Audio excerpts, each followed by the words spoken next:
미국의 어느 큰 교회에 유명하신 목사님이 계셨는데 하루는 미국 백악관에서 목사님에게 연락이 왔습니다. 다음 주 토요일 날 대통령께서 목사님과 백악관에서 이렇게 오찬을 하기로 원하십니다. 시간이 되시겠습니까? 그렇게 연락이 왔어요. 그랬더니 목사님께서 다음 주 토요일은 아주 중요한 사람들과 식사 약속이 있어서 참석이 어렵겠습니다. 다음 기회에 한번 시간을 더 주시면 시간을 맞춰서 참석을 하겠습니다 하고 비서실장을 돌려보냈습니다. 교회 장로님께서 목사님 곁에 있다가 좀 궁금했어요. 아니 어떤 중요한 사람을 이렇게 만나는데 대통령께서 백악관으로 오셔서 좀 오찬 나누고자 하는데도 사용하실까? 그 궁금해서 다음 주 토요일 날 목사님이 어떤 분들하고 식사를 하시는가 하고 봤더니 목사님 가족들하고 식사를 하고 계신 거예요. 장로님이 충격을 받았어요. 목사님께서는 목사님의 가족들을 그렇게 귀하게 생각하시는구나 그런 생각을 했다고 한 책에다가 기록을 했습니다. 한국 기독교의 큰 방송국 이사장님이시면서 대형교회 원로 목사님이신 그 목사님은 정말 한국교회 존경받는 그런 목사님이신데 원로 목사님으로 계실 때는 물론이고 또 현직의 신부로 그렇게 현직에 계실 때도 해마다 성탄절이 되면 미국에서 온 가족들과 이제 그 처가가 미국에 있으니까 함께 성탄절을 미국에서 꼭 보내시는 거예요. 그때 이 소교회 선명드린 목사님이나 두 번째 선명드린 목사님이나 한국 정서에는 잘 맞지가 않아요. 뭐 성탄절에도 그렇고 대통령이 식사를 나누자는데 가지 않는 것도 그렇고 한국 정서에는 잘 맞지 않는데 이 두 분 목사님 모두 다 어떤 주관을 갖고 있느냐 하면 이 세상에서 가장 중요한 것이 가족이라고 하는 생각을 가지고 있는 거예요. 저는 이 목사님은 자주 못 뵈도 가끔 이렇게 뵙는 분이고 또 이 미국에 계신 그 대통령 오찬을 또 미루셨던 목사님의 책을 읽고 오면서 많은 생각을 하게 됐습니다. 그리고 성경을 보니까 창세기에서 하나님께서 창조하신 그 에덴 동산에 아담과 하와를 이렇게 인간을 만드셨지요. 그래서 아담과 하와는 가정을 한 가정이라고 볼 수 있어요. 그리고 한 교회라고 볼 수 있고 한 국가라고 볼 수도 있죠. 그래서 가정과 교회와 국가는 뗄래야 뗄 수 없는 그런 사이입니다. 그래서 뭐가 더 우선이고 나중이고 그런 게 아니라 가정도 귀하고 교회도 귀하고 국가도 귀한 것이죠. 그래서 여러분 우리 예수 믿는 우리들은 성경적으로 절대로 가정의 소중함을 잊지 마시고 교회의 소중함도 잊지 마시고 나라와 민족, 국가도 소중함을 잊지 않는 그런 성도들이 되길 바랍니다. 오늘 이 고넬료 가정을 소개하려고 하는데요. 이 고넬료 가정은 정말 우리 신앙의 모범된 가정이었습니다. 그래서 이 고넬료 가정은 첫 번째로 아주 하나님 앞에 경건한 가정이었어요. 그러면 경건이 뭘까요? 장 칼빈은 그렇게 이야기하죠. 첫째는 하나님을 경외하여 두렵고 떨림으로 하나님을 섬기는 것. 두 번째는 마음을 다하고 목숨을 다하고 뜻을 다하여 주 너의 하나님을 우리 하나님을 사랑하는 것. 그것을 경건이라고 정의했습니다. 고넬료 가정이 바로 그런 가정이었어요. 2절에 그렇게 되어 있죠. 그가 경건하여 온 지방과 더불어 하나님을 경외하며 백성을 많이 구제하고 하나님께 항상 기도하더니 그렇게 기록되어 있어요. 그러니까 고넬료는 하나님을 경외하는 그런 사람이었어요. 하나님을 경외하는 신앙은 굉장히 좋은 신앙입니다. 물론 하나님을 두려워하기만 하는 건 안 좋은 것이지만 이렇게 존 칼빈이 정의했던 것처럼 하나님을 두려워하고 하나님을 사랑하는 경건한 신앙은 아주 귀한 신앙이죠. 그래서 하나님을 두려워하는 사람은 말을 함부로 하지도 않고요. 하나님을 두려워하는 사람은 함부로 행동하지도 않습니다. 그리고 하나님을 두려워하는 사람은 사람들을 또 사람들에게도 사람으로 대하고 특별히 약자들, 어린아이들이나 여자들이나 가난하고 병들고 어려운 사람들을 정말 그리스도의 마음으로 대하는 사람이 하나님을 경외하는 사람들입니다. 한마디로 사람을 대할 때도 예수님처럼 그렇게 생각하고 섬기는 사람을 말하죠. 이 고넬료는 하나님을 경외하고 백성을 많이 구제했다 그랬어요. 바라고 원하기는 저와 여러분이 정말 우리 교회가 하나님의 은혜로 영육간에 풍성한 복을 받아서 선교하고 구제하는 교회가 되길 바랍니다. 그런 가정들이 될 수 있길 바랍니다. 그리고 고넬료는 항상 기도하는 사람이었다. 여러분 성경은 데살로니가 교회를 향해서 쉬지 말고 기도해라고 했습니다. 그러니까 여러분 기도가 꼭 뭐 이렇게 교회 나와서 두 손 들고 무릎 꿇고 눈을 감고 소리 부르짖어 기도하는 것도 물론 좋지만은 항상 기도하는 마음으로 살라고 하는 것이죠. 그래서 가정에서도 기도하고 교회에서도 기도하고 또 운전을 하며 또 생업에 종사하면서도 직장에서도 기도하는 중심으로 살라는 것입니다. 그럴 때 경건한 삶을 살 수 있습니다. 이 고넬료를 보고 이제 욥바로 보내서 베드로를 초청할 때 그 부하가 하인 중에 하나가 한 사람이 그 경건한 사람이 그렇게 얘기를 해요. 우리 주인 고넬료는 의인이요 하나님을 경외하고 온 유대인으로부터 칭찬을 받는 경건한 사람입니다. 그렇게 소개해요. 고넬료는 의인이었다. 의가 뭐예요? 하나님의 뜻대로 사는 사람이었다는 거예요. 그리스도인의 의인은 하나님 뜻대로 사는 것입니다. 그리고 하나님을 경외하고 두렵고 떨림으로 섬기고 온 유대인으로부터 칭찬을 받는 경건한 사람이었다. 저와 여러분이 또 우리들의 가정이 예수 믿는 사람들은 물론이고 세상 사람 칭찬을 받을 수 있길 바랍니다. 이 고넬료는 이탈리아 군대의 백부장이었는데 이방인이면서도 기도와 경건한 삶을 살아서 매일 제9시 기도 시간에 기도했다 그랬어요. 그러다 환상을 보고 하나님의 사자 천사를 만나게 됩니다. 유대인들은 3번씩 하루에 3번씩 기도하는데 아침 9시, 낮 12시, 오후 3시 이렇게 기도합니다. 휴게소를 이렇게 고속도로를 달리다가도 3시가 되면 또 12시가 되면 그 휴게소에 가가지고 기도처가 다 있어요. 성지순례를 가서 좀 이렇게 좀 충격이고 신선했어요. 휴게소에 기도실이 따로 준비되어 있습니다. 그래서 그 시간 되면 기도하는 거예요. 제 9시 기도 시간은 오후 3시를 말합니다. 뭐 몇 시 하느냐 그건 중요하지 않지만 하루의 시간을 정해서 기도하는 것은 아주 중요한 것입니다. 이 제9시 기도 시간에 고넬료가 기도하다가 환상을 봅니다. 그리고 하나님의 사자를 만납니다. 여러분 환상을 보고 또 성령을 체험하고 하나님의 천사를 만나는 그것도 중요하지만 어려서나 어른이 돼서나 이런 체험을 한 번 한 사람은 신앙이 절대로 흔들리지 않습니다. 물론 성경을 100번, 1000번, 10,000번 읽고 성경을 많이 암송하는 것도 중요하지만 기독교는 체험의 종교거든요. 내가 환상을 보거나 또 신비한 꿈을 꾸거나 또 하나님의 음성을 듣거나 또 하나님의 천사를 만나거나 이런 사람들은요 신앙이 흔들리질 않아요. 왜냐하면 하나님의 살아계신 것을 확실히 믿기 때문에 그렇습니다. 우리 교회가 이런 체험이 많기를 바랍니다. 하나님의 천사는 사자는 고넬료에게 이렇게 말합니다. 네 기도와 구제가 하나님 앞에 상달되었다. 그렇게 하나님의 말씀을 전해줍니다. 얼마나 두려웠을까요? 또 얼마나 감격스러웠을까요? 그리스도인의 축복이 여기에 있습니다. 히스기야는 죽을 병이 들었는데 하나님 앞에 눈물로 기도했더니 하나님께서 이사야 선지자를 통해서 내가 네 기도를 들었고 네 눈물을 보았노라 그랬어요.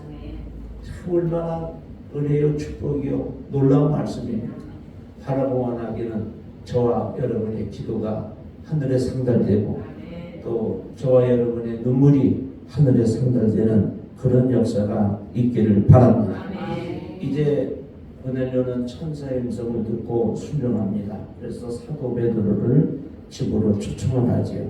그 요바에 있는 가이사랴에서 요바까지는 한 45km 되니까 굉장히 4km가 한 10리죠. 100리가 넘는 길인데 그곳에 하인 둘과 경건한 부하를 보내서 베드로를 초청합니다.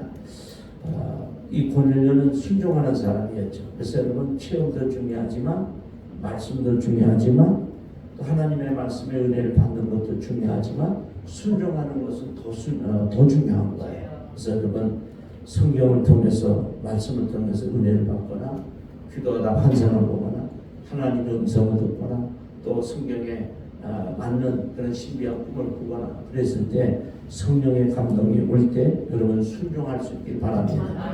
순종하면 기적이 일어납니다. 순종하면 축복이 오고요. 순종하면 역사가 일어납니다. 고넬료는 순종해서 베드로를 초청했는데 얼마나 두렵고 떨림이 있고 놀라고 또 하나님 앞에 감사한지 베드로가 들어올 때 발 앞에 엎드려 절을 했습니다. 그러니까 베드로가 일으키면서 나도 사람이다. 나도 내가 하나님이 아니고 천사도 아니고 나도 사람이다. 이렇게 일으키죠. 역대하 20장 20절에는 그의 선지자들을 신뢰하라. 그리하면 형통하리라 했습니다. 우리가 신앙생활을 여러 면으로 그렇게 판단한다기보다는 신앙을 가늠할 수 있지만 성경의 좋은 신앙, 바른 신앙, 하나님 앞에 은혜로운 신앙을 가진 사람들은 한결같이 주의 선지자들, 제사장들, 주의 종들, 또 선교사님들을 잘 대접하는 선대하는 그런 사람들이었습니다. 아브라함은 제사장 멜기세덱을 천사처럼 대접을 해서 자기 소득의 10분의 1을 대접하고요. 또 선지자 나단과 갓선지자를 다윗은 정말 하나님처럼 그렇게 선대를 합니다. 학설에 의하면 나단 선지자, 갓선지자 이런 사람들은 다윗의 고향 친구들로서 거의 다윗과 비슷한 위치에 있던 사람들이죠. 그럼에도 불구하고 그들을 하나님처럼 선대하고요. 브리스가와 아굴라, 베베 집사, 에바브로디도, 오네시모 이런 사람들은 사도 바울을 아주 주님 섬기듯이 그렇게 섬겼습니다. 오바댜라고 하는 사람은 주의 종들 제사장들을 100명이나 숨겨서 목숨을 걸고 그들을 섬기고 살려내죠. 그래서 여러분 항상 성경에는 하나님 앞에 진실하고 하나님의 사람들에게 선대하고 꼭 주의 종들뿐만 아니라 제사장 선지자들뿐만 아니라 어린아이, 오늘 어린이 주일인데요. 어린아이들 하나하나도 주님을 대하듯이 선대할 때 하나님께서 은혜를 베풀어 주십니다. 히브리 기자는 그렇게 말해요. 대접하는 것을 계속하라. 손님 대접하기를 계속하라. 부지 중에 천사를 대접한다는 거죠. 사람인 줄 알고 대접을 했는데 그 사람이 천사라는 거죠. 사랑하시는 성도 여러분, 우리는 언제 주님이 사람의 모습을 입고 올지 모릅니다. 어린아이 하나라도 또 어렵고 힘든 그런 삶을 살아가는 사람들을 주님 섬기듯이 섬겨서 부지 중에 천사를 대접하는 그런 은혜가 있기를 바랍니다. 마태복음 10장 40절에는 너희를 영접하는 자는 나를 영접하는 것이요 나를 영접하는 자는 나를 보내신 이를 영접하는 것입니다. 선지자의 이름으로 선지자를 영접하는 자는 선지자의 상을 받을 것이요 의인의 이름으로 의인을 영접하는 자는 의인의 상을 받을 것이요 또 누구든지 제자의 이름으로 이 작은 자 중에 하나에게 냉수 한 그릇이라도 주는 자는 내가 진실로 너에게 이르노니 그 사람이 결단코 상을 잃지 아니하리라. 아멘. 어린아이가 됐든 제자가 됐든 예수 그리스도의 이름으로 냉수 한 그릇이라도 대접하면 결단코 그 상을 잃지 않는다 그랬어요. 우리가 뭐 물질이 없어서 어려워서 대접 못한다 그러지 마시고 냉수 한 그릇을 대접해도 하나님께서 그 상을 잃지 않게 하십니다. 정말 우리 예수 그리스도의 이름으로 특별히 어린이 주일인데 어린이들을 잘 섬기는 우리가 되길 바랍니다. 둘째로 고넬료의 가정은 성령 충만한 가정이었어요. 이 고넬료의 가정에요, 베드로를 초청해서 예수 그리스도에 대해서 예수님의 이 땅에 오심과 또 예수님의 그 십자가의 죽으심과 부활, 승천, 승계, 또 하나님 보좌 우편에 계시다가 다시 오시는 그런 메시지를 전할 때 성령께서 고넬료 가정에 임하신 거예요. 그래서 그러므로 이 고넬료 가정에 성령이 임하면서 드디어 이방인들에게도 성령이 임하시고 복음의 문이 열려지게 됩니다. 그래서 이 사도행전 10장에 나오는 고넬료의 가정과 이 안디옥 교회의 성령이 임하심은 세계 선교, 이방인의 선교에 굉장히 중요한 시점이 됩니다. 그래서 여러분, 이 고넬료 가정은 한마디로 성령 충만한 가정이었다. 그리스도인의 가장 큰 축복은요, 성령 충만입니다. 왜 그런가 하니까 그래서 4장 6절에는 이는 힘으로 되지 아니하며 능력으로 되지 아니하고 오직 나의 영으로 되느니라 그랬습니다. 고린도전서 2장 17절에는 성령은 모든 것 곧 하나님의 깊은 것까지도 통달하시느니라. 에베소 5장 17절에는 오직 성령으로 충만함을 받으라 그랬습니다. 여러분, 성령 충만하면 우리에게 능력이 생긴다. 사람의 힘으로 능으로 되지 아니하는 모든 것이 하나님의 크신 은혜로 말미암아 우리에게 능력으로 주어진다고 하는 것이죠. 사업하는 분들은, 장사하는 분들은 특별히 이 신명기 8장 18절의 말씀을 우리가 보고 그 말씀을 굳게 믿어서 재물을 특별한 능력을 받기를 바랍니다. 하나님이 성령으로 능력을 주신다는 거예요. 그래서 마가의 다락방에서도 급하고 바람 같은 소리가 들려지고 불의 여같이 갈라지는 모습이 보여지고 성령이 말하게 하심을 따라 방언을 하는 그 마가의 다락방으로부터 초대교회가 탄생하게 됩니다. 성령님이 임하시면 역사가 일어나고, 성령님이 임하시면 기적이 일어나고, 성령님이 임하시면 복음이 전파되고, 성령님이 임하시면 교회가 세워집니다. 그리고 성령이 충만히 임하게 되면 우리가 새롭게 되고, 성령이 충만히 임하시게 되면 우리가 변화를 입게 되고, 성령 충만함을 입게 되면 앞길에 형통한 역사가 일어나게 되는 것입니다. 예수 믿으면 성령 충만하면 변화된다는데, 이 변화가 뭐냐면 메타모포시스라는 말인데, 헬라어는 메타모포시스라는 했는데 애벌레가 나비가 되는 걸 말이에요. 여러분, 성령 충만하면 이런 역사가 일어납니다. 정말 애벌레처럼 추하고 더럽고 볼품없는 우리의 인생이 예수 믿고 구원받고 말씀의 은혜 받고 성령 충만하는 나비처럼 아름다운, 또 여러 곳에 날아다닐 수 있는 자유로운, 아주 아름답고 자유로운 그런 풍요로운 하나님의 은총을 입게 된다고 하는 것입니다. 우리 서울명령교회 있는 모든 가정들이 다 그런 가정들 될 수 있기를 바랍니다. 그래서 성령 충만하면 복음의 문이 열리고 하나님께서 그 사람을 쓰기를 시작하십니다. 모세도, 요셉도, 다윗도, 삼손도, 여호수아도, 사도들도, 사도 바울 다 누구 하나 할 것 없이 다 성령의 충만함을 받고 하나님의 일을 감당하게 되죠. 그래서 여러분, 우리가 성경을 읽어보면 하나님께서 쓰시는 사람은 성령 충만한 사람이구나. 그래서 여러분, 고넬료 가정처럼 우리의 가정이 성령 충만한 가정들이 될 수 있길 바랍니다. 저는 이제 가정의 달을 맞이해서 미국의 이 두 가문을 비교해드리고 말씀을 마치려고 합니다. 한 가문은 조나단 에드워드라고 하는 아주 경건한 신앙을 가진 그런 가문이고, 또 하나는 맥스 죽스라고 하는 아주 범죄자의 그런 가정을 살펴보려고 합니다. 이 조나단 에드워드는 하나님을 경외하고 고넬료처럼 참 복음을 전하는 귀한 목사님 가문인데요. 이 4대를 이 조나단 에드워드하고 맥스 죽스의 4대를 그들이 이렇게 조사를 해봤는데, 조나단 에드워드 목사님의 가문은 300명의 목회자가 나오고 선교사가 나오고 신학교수가 나왔어요. 그리고 120명의 대학 교수가 나오고 110명의 변호사, 30명의 판사, 60명의 작가, 14명의 대학 총장, 3명의 국회의원, 그리고 1명의 부통령이 나왔습니다. 그리고 미국도 국가에 많은 유익을 끼치고 단돈 1원도 손해를 끼친 일이 없다는 거예요.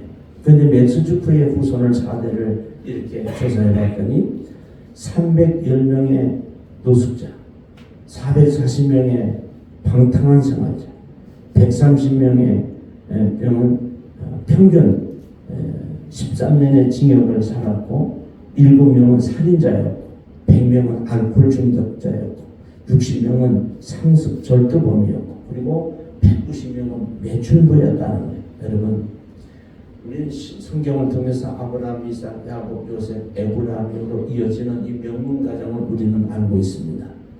지금은 힘들고 어렵지만 여러분, 우리 신앙생활을 열심히 하고 고넬료 가정처럼 경건하고 성령 충만을 해서 기도할 때 어느 날 시간이 지나서 우리가 4대, 5대 이 가문을 우리가 사람들이 조사할 때 정말 조나단 에드워드 목사님의 가문처럼 이렇게 하나님께 크게 쓰임받는 귀한 가문이 될 수 있기를 축원합니다. 기도하겠습니다.